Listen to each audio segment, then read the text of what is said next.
El método que utiliza el gecko para trepar parece ideal, pero tengamos en cuenta que Spider-Man tiene una masa corporal de más de 100 veces mayor que estos animalitos. Esto genera los problemas de escala que ya mencionamos. Recuerden que aunque un gato, un leopardo y gatúbela puedan trepar fácilmente usando sus garras, un león de más de 100 kilos tiene serias dificultades para trepar troncos verticales. Analizando varias historietas de Spider-Man, encontré que es capaz de adherirse a las paredes de las formas más insólitas. Usando las leyes de Newton, se puede calcular cuáles son las fuerzas necesarias para que él se mantenga en equilibrio en esas posiciones, y a partir de ahí, deducir cuáles son las fuerzas de adherencia que él precisa. La física nos dice que para que Spider-Man pueda mantenerse quieto en estas posiciones, la suma de fuerzas que actúan sobre él debe ser cero, para que no se desplace su centro de masa. Pero para que no gire, es necesario que también la suma de los torques sea igual a cero. Los torques tienen que ver con el producto de las fuerzas por los brazos de palanca respecto a un eje de giro. Como las únicas fuerzas que actúan sobre Spider-Man al trepar la pared son la fuerza de gravedad, que intenta llevarlo hacia el piso, y la fuerza de contacto contra la pared, entre ellas la adherencia propia de su poder, podemos usar la física para calcular cuánto deben valer estas fuerzas para mantenerlo en la pared. Consideré distintas posiciones en las que Spider-Man se muestra agarrado a las paredes, y llegué a la conclusión que la situación más difícil es cuando tiene que caminar por las paredes como cuando camina por el piso, es decir, algo así.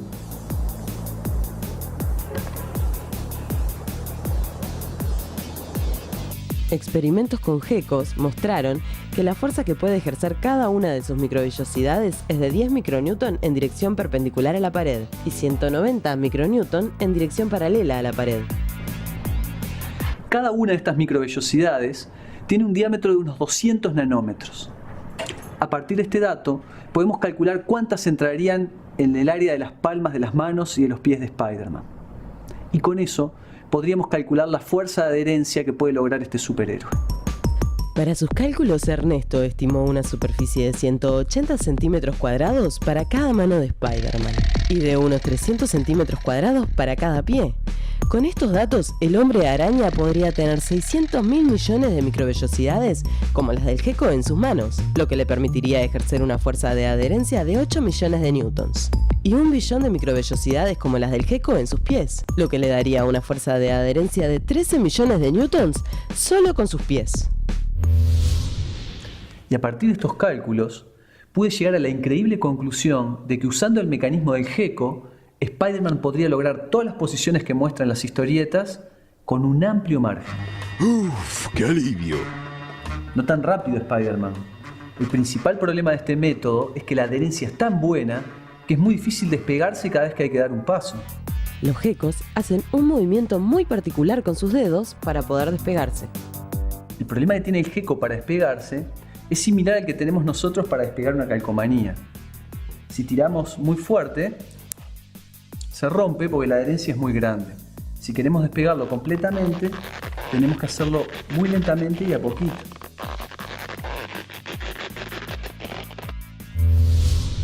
Se han desarrollado pegamentos que podrían permitir a las personas caminar por la pared, pero tienen algunos problemas.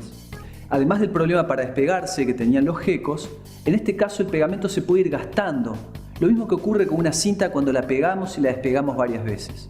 Esto hace que con ese pegamento no se puedan dar más de 100 pasos en la pared.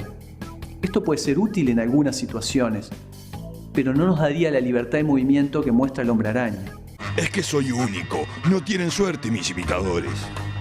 Otra habilidad de Spider-Man es lanzar telas de araña, algo más que útil en su lucha contra el crimen. Esta es una de esas noches en las que todo parece ir bien.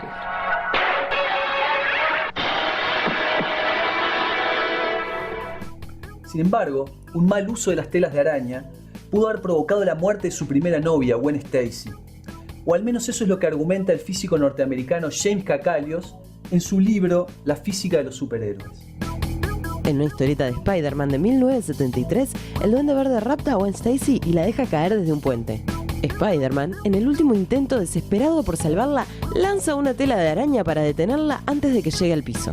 En la historieta se puede apreciar una onomatopeya cercana al cuello de Gwen Stacy en el momento que la tela la detiene. Esto muestra que la frenada fue muy brusca y que habría roto el cuello de la joven.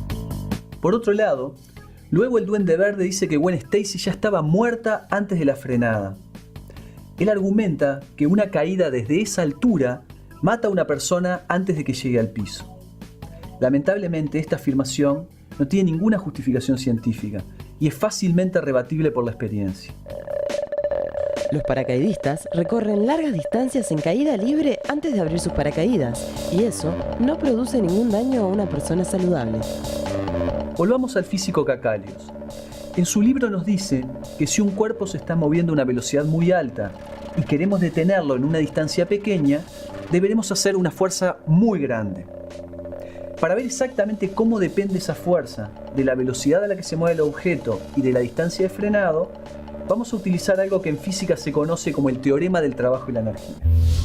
Para detener un objeto, lo que debemos hacer es quitarle totalmente su energía cinética. La energía cinética de un objeto está dada por la siguiente expresión matemática, donde m es la masa del objeto y v es la velocidad.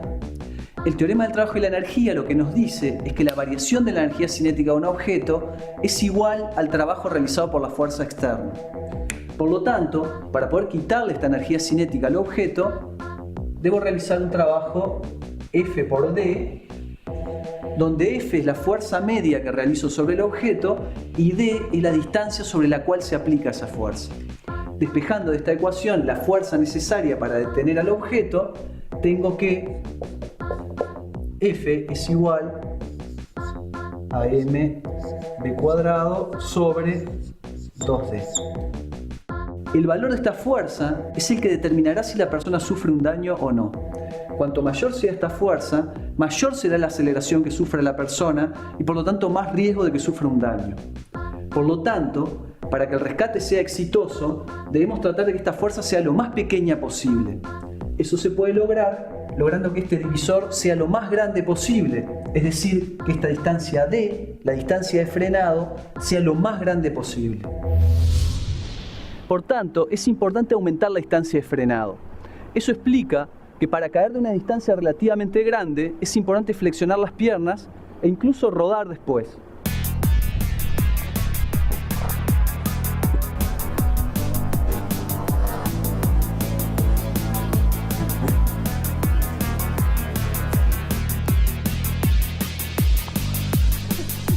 Entonces, la muerte de Gwen Stacy se produjo por la brusca frenada de la tela de Spider-Man.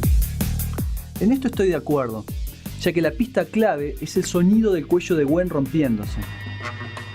Bueno, por algo estoy estudiando física, me faltan materias para recibirme.